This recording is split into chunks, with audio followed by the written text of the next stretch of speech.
मित्रांनो, देवेंद्र फडणवीस यांना 2.5 वर्षामध्ये अनेक टीकांचं धनी व्हायला लागले आणि या सगळ्या टीकांचं धनी होत असताना या सगळ्या संतापाला मनामध्ये घेतलेले देवेंद्र फडणवीस म्हणतायत की मी या सगळ्या गोष्टींचा बदला घेणार।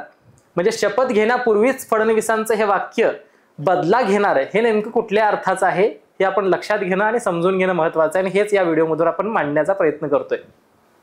गेल्या 2.5 वर्षापूर्वी आपल्या सगळ्यांना माहिती असेल तर अगदी 72 तासांसाठी देवेंद्र फडणवीस म्हणजे राज्यात आणि देशात सगळ्यात कमी कालावधीचा मुख्यमंत्री अशा पद्धतीची उपहासात्मक टीका ज्यांच्या वाट्याला आली ते म्हणजे देवेंद्र फडणवीस। म्हणजे सरकार स्थापन केली, पहाटेचा शपथविधी अजितदादांचा झालता, तो प्लॅन फेल झाला, त्याच्यानंतर शिंदेंना फोडून घेऊन ज्या पद्धतीचं सरकार बनलं तोही प्लॅन यशस्वीरित्या होत असताना, मुख्यमंत्री पदावरती बसता येत असताना किंवा 72 तासांसाठी मुख्यमंत्री झाल्यानंतर सुद्धा त्यांच्या हातातोंडाला आलेला घास ज्यावेळेला काढून घेण्यात आला त्याच्यानंतर मात्र त्यांच्यावरती अनेक मोठ्या टीका झाल्या। त्याच्या आधीच्या काळामध्ये सुद्धा मी पुन्हा येईन असं म्हणणारे देवेंद्र फडणवीस नंतरच्या काळामध्ये येऊ शकले नाहीत, त्यावेळेला सुद्धा त्यांच्यावरती अनेक टीका टिप्पण्या करण्यात आल्या आणि त्यावेळेला सुद्धा ते म्हणाले होते की मी या सगळ्या गोष्टींचा बदला घेईन। आणि आता सुद्धा शपथविधी होत असताना या सगळ्या गोष्टी घडत असताना त्यांनी म्हटलेलं आहे की मी या सगळ्या गोष्टींचा बदला घेणार, परंतु बदला घेत असताना मी या सगळ्या विरोधकांना माफ करून या सगळ्या गोष्टींचा बदला घेणार असं ते म्हणतायत।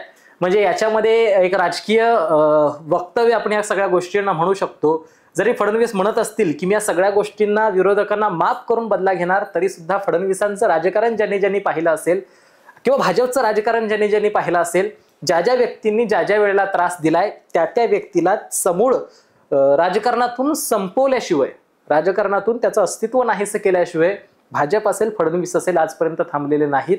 हे सगळ्यात महत्त्वाचं आपल्या सगळ्यांना लक्षात घ्यावं लागेल।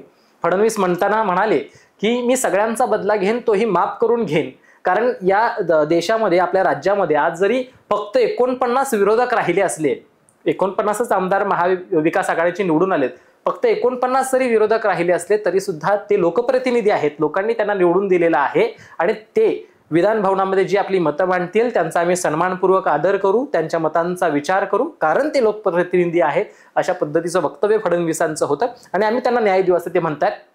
परंतु जर आपण पाहिलं असेल तर आपल्या देशामध्ये किंवा आपल्या निवडणूक आयोगाच्या किंवा एकंदर कायदा व्यवस्था पाहता विरोधी पक्षनेता तेव्हाच बनू शकतो ज्यावेळेला त्याच्याकडे 10% अधिक मतदान किंवा उमेदवार निवडून आलेले असतील। 288 पैकी 28 किंवा 29 उमेदवार ज्यांचे निवडून येतील त्यांचाच विरोधी पक्षनेता होऊ शकत होता। आता आपल्या राज्याला विरोधी पक्षनेता नाहीये, मग अशा काळामध्ये भाजप जे म्हणेल तेच सरकार, भाजप जी म्हणेल तीच अंतिम रेषा, भाजप जो कायदा करेल त्याला विरोधच कोणाचा नाही, या सगळ्या घटना घडतील। मग अशा काळामध्ये जे काही 49 आमदार विरोधात राहिलेले आहेत त्यांचं ऐकलं जातंय का हे पुढच्या 5 वर्षामध्ये पाहणं फार महत्त्वाचं राहणार आहे। इतकंच काय तर जे काही कायदे होत आहेत याच्यामध्ये सुद्धा विरोधकांना तितकंच महत्त्व दिलं जातंय का हेही पाहणं महत्त्वाचं ठरणार आहे। आणि सगळ्यात महत्त्वाचं म्हणजे भाजपला आजपर्यंत जे कायदे करायचे होते व बोर्डाच्या बाबतीतला निर्णय असेल किंवा तटलेले काही महत्त्वाचे निर्णय असतील ते आता भाजप करतंय का, मराठा आरक्षणाचा निर्णय असेल तो आता भाजप घेतंय का, किंवा अनेक महत्त्वाचे मुद्दे आहेत त्याच्यावरती भाजपची भूमिका किंवा या युतीची भूमिका काय असणार आहे हे येणाऱ्या 5 वर्षामध्ये पाहणं फार महत्त्वाचं राहणार आहे।